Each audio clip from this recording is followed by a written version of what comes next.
Hello friends, welcome और welcome back to ascending souls. ये part 2 है स्पिरिचुअल अवेकनिंग के स्टेजेस के पॉडकास्ट का। इससे पहले के पॉडकास्ट में मैं फर्स्ट 4 स्टेजेस बता चुकी हूँ। आज मैं आपको 5th, 6th और 7th स्टेज बताऊँगी। तो चलिए बिना देरी किए जानते हैं क्या है 5th स्टेज स्पिरिचुअल अवेकनिंग का। 5th स्टेज जो होता है वो होता है डिलूजनमेंट का। इस स्टेज में आपको फिर से लॉस्ट लगने लगता है क्योंकि आपने बहुत सारी इन्फॉर्मेशन इकट्ठा कर ली, बहुत सारा नॉलेज मिल गया। उसके बाद एक सैचुरेशन सा आता है आपको और लगता है कि क्या हो गया, बस इतना ही है स्पिरिचुअल अवेकनिंग। तो आपको फिर से लॉस्ट फील करने लगते हैं। आपको समझ में नहीं आता कि इसके आगे अब मुझे क्या करना है।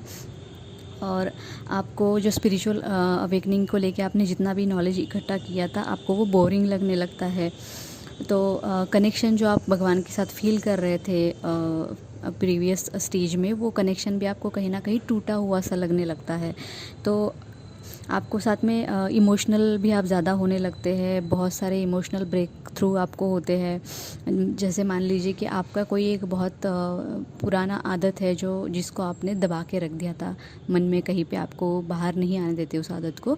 सडनली वो आदत आपकी बाहर निकल आती है। आप फिर से उस आदत में जो है बिहेवियर आपका वैसा होने लगता है। तो ये सारी चीज़ें जो है वो स्टेज 5 में होती है। अब आता है 6th स्टेज। 6th स्टेज जो होता है वो होता है डीपर इनर वर्क का। जैसे 5th स्टेज में आप स्टैग्नेंसी फील करते हैं, सैचुरेशन फील करते हैं, फिर आपको लगता है कि मुझे आगे क्या करना है, मुझे जानना है कि इसके आगे क्या है। तो आप वहाँ पे और रिसर्च स्टार्ट कर देते हैं। तो आपको वहाँ पे पता चलता है कि अब मुझे इनर वर्क करना है, मतलब मेरे अंदर जितना भी कचरा जमा हुआ है उसे मुझे बाहर निकालना है और मुझे अंदर से भी क्लीन होना है। तो वहाँ पे जो है डीप इनर वर्क आपको पता चलता है। फिर आप ढूंढते हैं कि इनर वर्क क्या है, कैसे किया जाता है, शैडो वर्क क्या होता है, इनर चाइल्ड हीलिंग क्या होता है, सबकॉन्शियस हीलिंग क्या होता है। ये सारे इनर वर्क के टाइप्स है। तो आप रिसर्च करने लगते हैं कि इसको कैसे करना है।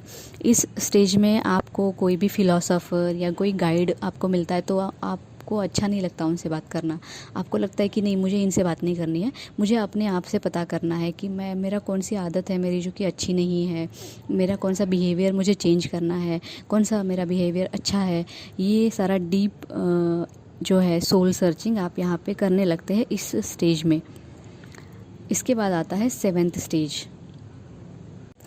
7th स्टेज होता है इंटीग्रेशन का, जिसमें आप क्या करते हैं, जितने भी स्पिरिचुअल लेसन्स आपने सीखे हैं, जितना भी इनर वर्क आपने किया है, वो आप उसे अप्लाई करते हैं आपकी डेली लाइफ में। तो इंटीग्रेशन जो होता है, एकात्मता जिसे कहते हैं आप, एक होना, वो नेचुरली हो जाता है। तो आपके जो कुछ हैबिट्स है वो हमेशा के लिए बन जाते हैं इस स्टेज में, जैसे कि मेडिटेशन। तो इस स्टेज में पहुंचते पहुंचते आप ऐसे हो जाते हैं कि आप रोज़ मेडिटेशन करने लगते हैं। मेडिटेशन के बगैर आपका दिन स्टार्ट ही नहीं होता है और आपको उसकी वजह से बहुत सारे मिस्टिकल एक्सपीरियंसेस भी आते हैं। आध्यात्मिक जो एक्सपीरियंसेस होते हैं अलग अलग तरह के, वो आपको आने लगते हैं।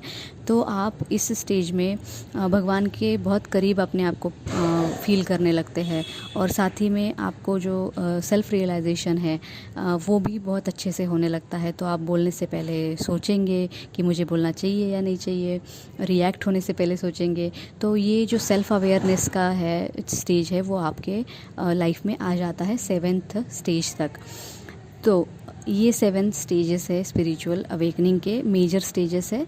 इसके अलावा किसी किसी की स्पिरिचुअल अवेकनिंग की जर्नी में वो लोग इससे ज़्यादा स्टेजेस एक्सपीरियंस कर सकते हैं, बट ये मेजर स्टेजेस है, इसके अलावा और कुछ नहीं है। ठीक है, तो अब बहुत ज़रूरी बात है इस स्टेज के बारे में, वो मैं आपको बता दूँ। ऐसा नहीं है कि आपने 7 स्टेजेस पार कर लिए तो आप भगवान को देख लेंगे, ऐसा नहीं है। स्पिरिचुअल जर्नी, अवेकनिंग का जर्नी जो है वो ऑन गोइंग है, जैसे मैंने बताया। तो कभी कभी ऐसा होता है कि अपनी लाइफ में बहुत सारी चीज़ें होती रहती है, सुख और दुख दोनों के इवेंट्स होते रहते हैं। तो मान लीजिए कि आप 7th स्टेज पे है, वहाँ पे आपको कोई लॉस हो गया है, आपने कोई दुख वहाँ पे एक्सपीरियंस किया है। तो हो सकता है कि आप वापस से जो है स्पिरिचुअल अवेकनिंग की फर्स्ट स्टेज वहाँ पे आप एक्सपीरियंस कर ले और फिर वहाँ से आप और इनर वर्क करें ताकि आप उस दुख से बाहर आए और फिर से आप 7th स्टेज पे पहुँच जाए। तो ये प्रोसेस जो है वो चलता रहता है।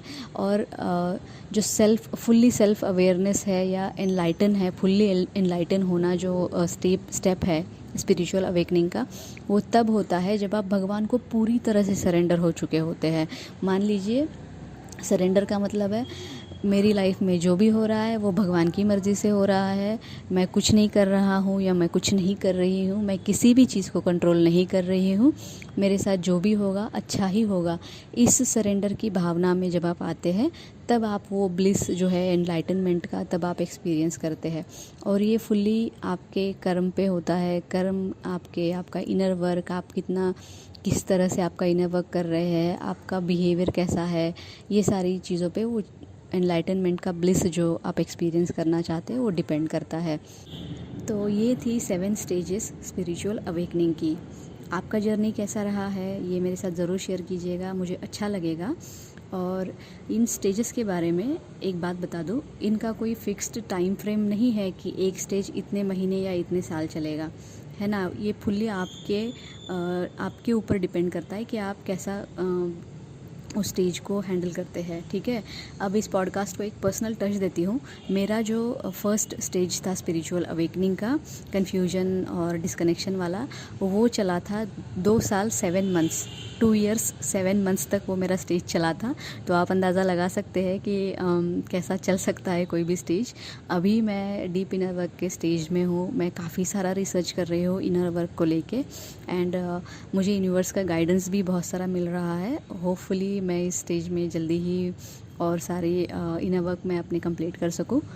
तो आज के लिए बस इतना ही, और मैं आपको मिलूँगी नेक्स्ट पॉडकास्ट में कुछ नई इन्फॉर्मेशन के साथ। तब तक आप अपना ख्याल रखिए, स्टे ब्लेस्ड ऑलवेज़। और आप दुनिया में जहाँ पे भी ये पॉडकास्ट सुन रहे हैं, आपका दिन बहुत बहुत बहुत शुभ हो। Thank you.